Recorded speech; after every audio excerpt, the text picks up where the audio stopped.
seperti itu. Menarik apa yang disampaikan oleh Pak Akmal, mungkin saya ke Mas Dar lebih dahulu. Kalaulah intervensi dari intervensi untuk distribusi, sekiranya ini bisa efektif tidak membuat para pedagang untuk ya turunin sedikit lah harganya, bagaimana? Apa operasi pasar maksudnya ya? Intervensi untuk distribusi, ongkos distribusi ke pedagang. Oke, jadi gini ya. Kalau kita ngomong distribusi angkutan, itu saya kira sudah banyak survei sudah dilakukan, sebetulnya tidak terlalu signifikan ya. Karena hanya 2,5 sampai 3-5% paling gede mempengaruhi dari harga penjualan ya. Tapi kalau kita ngomongin operasi pasar ini kan latah Pak ya. Jadi selalu kalau harga tinggi dulu-dulu ya, sekarang sih kelihatannya udah nggak seperti itu. Moga-moga juga gini akan terus ada seperti itu. Itu selalu operasi pasar gitu. Nah pedagang itu protes. Yang operasi pasar kepala dinas kabupaten, dia tiap bulan terima gaji gitu loh. Terus dia dagang di pasar, orang belanja di tempat dia harga murah, pedagangnya gigi jari, itu yang nggak laku barangnya. Iya, itu yang harus kita itu jadi evaluasi dan itu nggak benar gitu.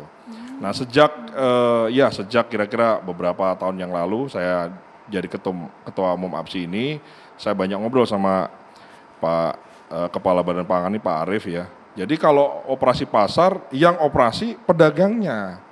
Sehingga kalau ada barang yang dibeli pemerintah murah, untuk memang menurunkan ya, yang dagang harus pedagangnya. Jangan kepala dinas, staf-staf di dinas perdagangan, dagang di situ.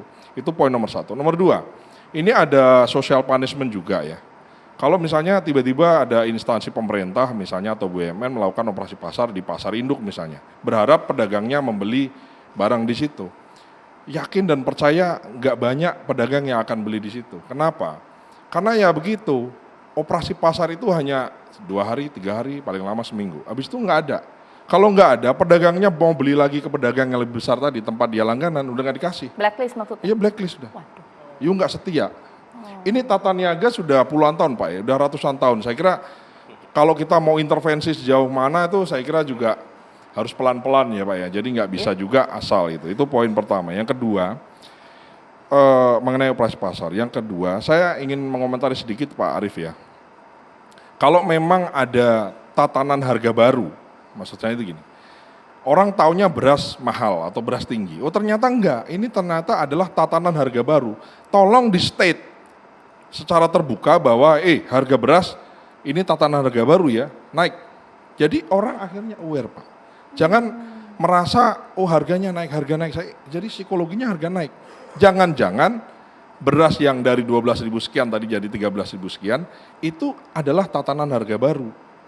Kan begitu Pak. Misalnya kita ngomong telur, kalau ngomong telur beberapa tahun yang lalu ada sampai semurah-murahnya 17.000 misalnya.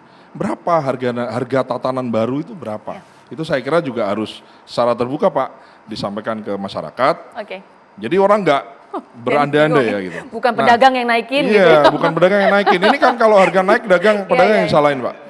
Yang ketiga ya, itu kita tadi cerita mengenai strategi semua. Ya kita harus ada cadangan pangan dan lain-lain. Itu long run.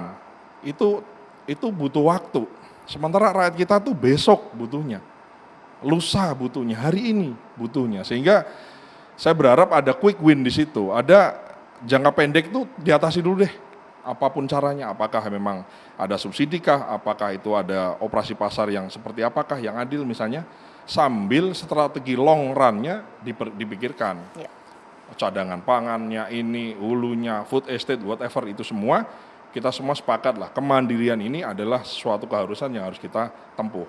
Betul, tidak bisa semua komoditi semua mandiri, nggak bisa, mana fokusnya. Oke beras sudah bisa mandiri, maka berikutnya apa? Jadi master plan-nya ini harus oke lah gitu, harus bagus gitu. Kira-kira itu. Terima kasih.